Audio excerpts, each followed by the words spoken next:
भाभी साहब। देवर जी अब तो समझ गए होंगे। हाँ बात तो समझ गए, मगर तुम्हारा इरादा क्या है? मेरा इरादा ये है कि नौलखा बाग झूला झूलने चलना है। नौलखा बाग और क्या? झूला झूलने? क्यों नहीं? सुनो मेरी बात। कहो। और झूला और डाल दूं मैं महलन मां, और भौजी करो तीज त्योहार, का नाम न लीजे तुम बागन का।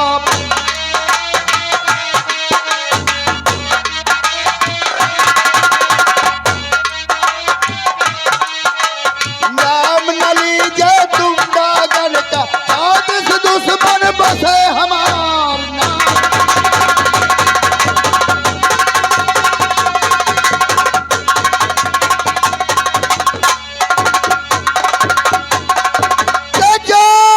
सुन पावे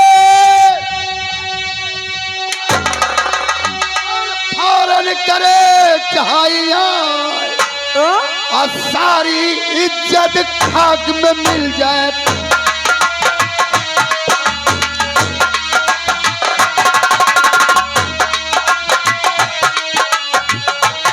इज्जत खाक में मिल जाए। फौजी सुनो हमारी बात।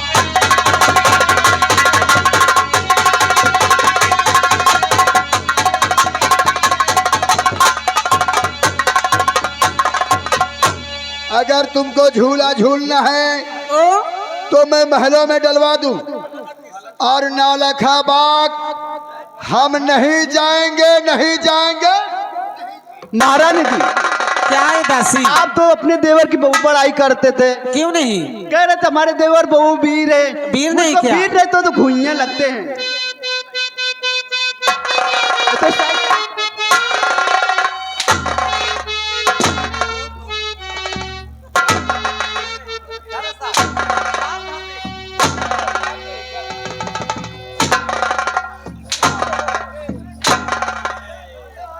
महारानी जी बस मारे भर के वीर हैं और कुछ लायक के नहीं है। छोड़ के ठंडी क्या बाकी है अबे? अरे टिटली हारो। देवर जी आखिर क्यों नहीं तैयार हो जाते? क्योंकि इन बांदियों से नबूसी करा रहे हैं। देखो भाभी साहब, एक बार कहा लो चाहे 10 बार, हम नौलखा बाग नहीं जाएंगे, नहीं जाएंगे। महारानी जी क्या? मुझको तो लगता है ना मार दे, इसलिए डर रहे हैं।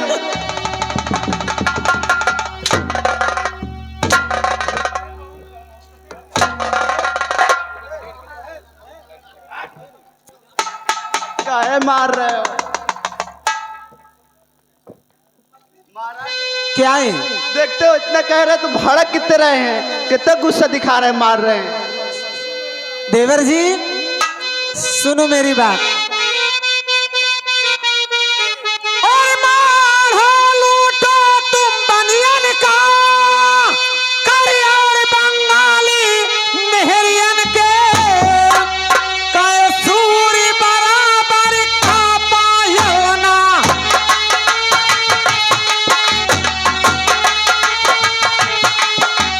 सूरी बराबर खा पायो ना। देवर सुन लियो कान लगा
जी,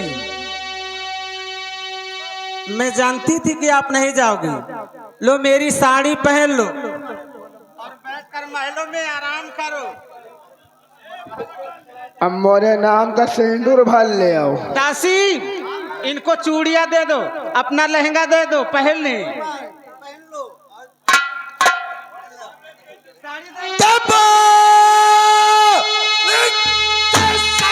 गोली हुई और मेरे कलेजे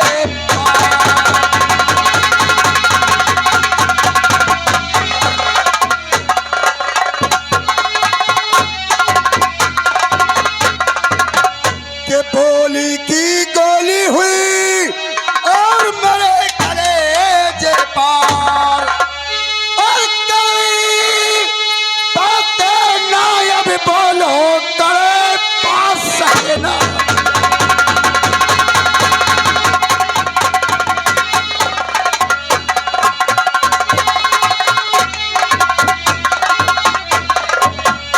कि मारो और लूटो मैं दरिया का ओ बंगाली सूरमन क्यार का गिन गिन जानन का मैं मारो।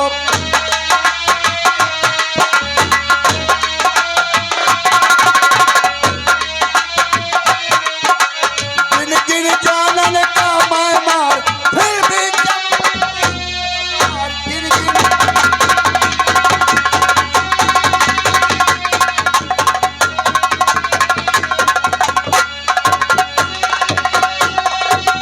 और कौन सा वीर हूँ सुनो। कौन कौन से वीर हो? के बाप तुम्हारे राघो मछले हाँ, और दीना मेरी ताल में छोड़ का जो कोई मारे मीन मछलिया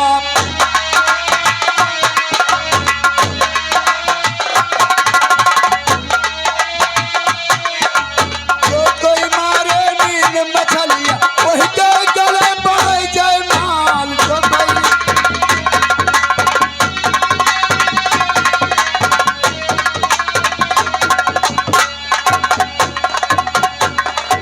जमीन मछलिया हमने मारा और सागर माँ केवलिया तय भुजा पुजाया पर भैया की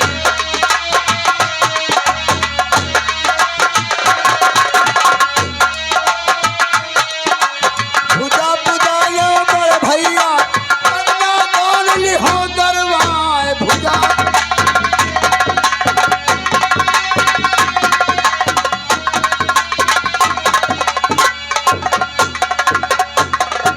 तो कहे जय हो गल सिरसा का और चबले पास उदय सिगराए का झूला झूलाऊं का दिना रखा।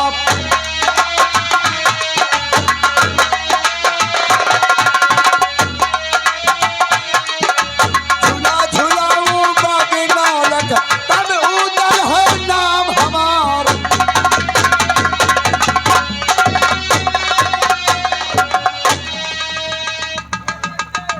तुमने तो मुझे चूड़ियां भी पहना दिया और साड़ी भी उड़ा दिया। दासी, हाँ महारानी जी, देखा तुमने मेरे देवर जी को? मैंने देख लिया। देवर जी, हाँ भाभी साहब, अरे मैं तो मजाक कर रही थी कि मेरे देवर में कितना पानी है। क्यों दासी? हाँ हम महारानी जी। समझ रहे थे। और सही बात कहा। अच्छा एक काम करो, क्या? अपने सबके डोले सजवा दो, सुन रहे हो? और हर एक डोले में एक एक कटार होना चाहिए। देवर जी, ये सारी तैयारी हम करके आई हैं। तो फिर चलो ऐसा चलो चलते करो, हैं नौलखा बाग। तुम चलो, तुम्हारा डोला अलग जाई और मोर डोला अलग जाई। सुन लो मालिक, एक आई आओ। मैं देखो चिरिकुआ वाला झूला बहुत झूले हूँ, मैं क्या तुम मिर्गाट वाला झूला झुला दिया हूँ। हाँ आओ चलिए। देवर जी, देखो मेरी नैहर की ओर से कितना अच्छा बादल उठ रहा है, छोटी छोटी फुहारें उठ रही हैं। सही कहती हो। और उठेला बदरा हो, उठेला बदरा, और उठेला बदरा हो, उठेला बदरा, और हमारे नैहरा की ओरिया, और उठेला बदरा, हमारे नैहरा की ओरिया, उठेला बदरा।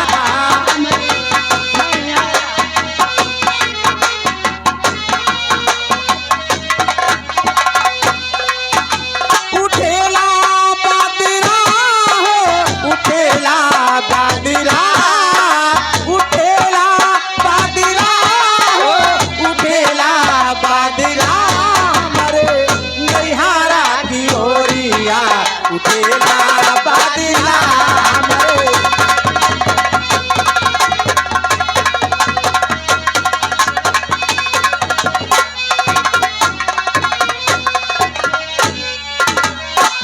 जाई के बदरा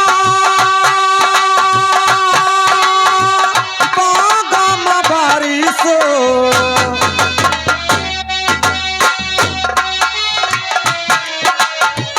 जाई के बदरा बागम बारिशो, बदरा बदरा बदरा बदरा,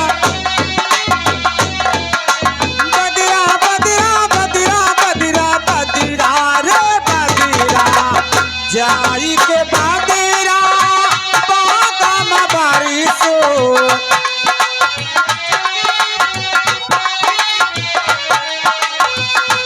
आरी भिजती मलिनीवा,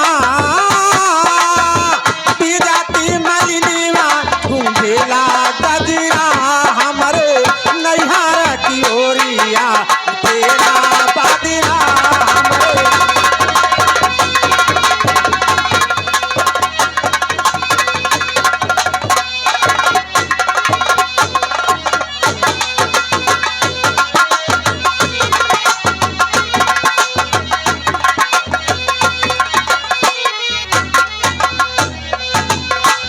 जाई के बदरा तालम बारिशो, बदरा बदरा बदरा बदरा बदरा बदरा,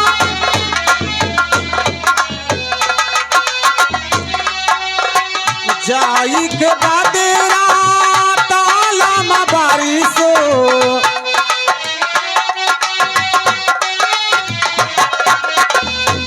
आरी भिजती धोबिनिया, भिजती धोबिनिया, बचावे बेड़ा, हमारे नैहरा की ओरिया, उठेला बदरा, हमारे।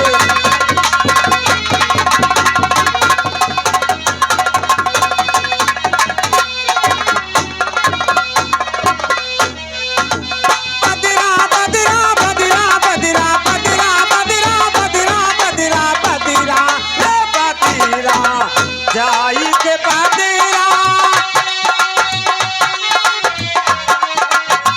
जाई के बदरा, महलों में बारिशो,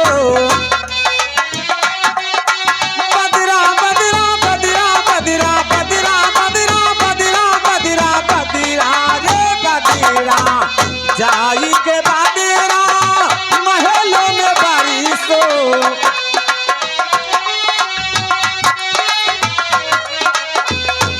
अरे भिजती रनिया, भिजती रनिया, बचावे नारा, हमारे नैहरा की ओरिया, तेरा बदरा, हमारे।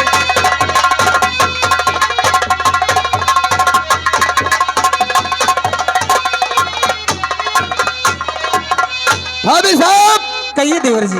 आज चलते हैं क्योंकि रास्ता बहुत दूर है। चलो, सभी के डोले सज चुके हैं। हाँ। और सब बांदियों से कह दो एक एक कटार अपने डोले में रखे। ए दासी, कटार लिए रखी हो? हम तो महारानी जी पहले से रख ली कटार। ओरे नानी नानी बूंदिया रे, सावन का मोरा झूलना नानी नानी।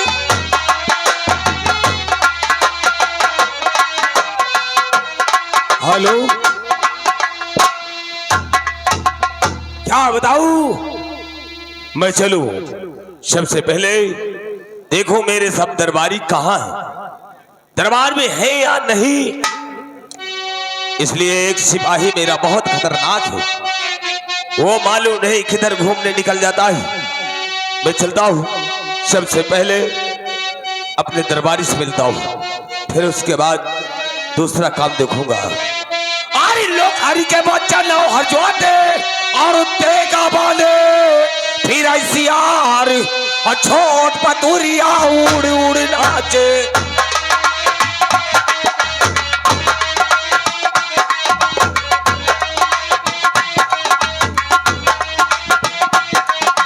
छोट पतुरिया उड़ उड़ नाचे, तब वह आसमान उड़ जाए। छोट पतुरिया उड़ उड़ नाचे।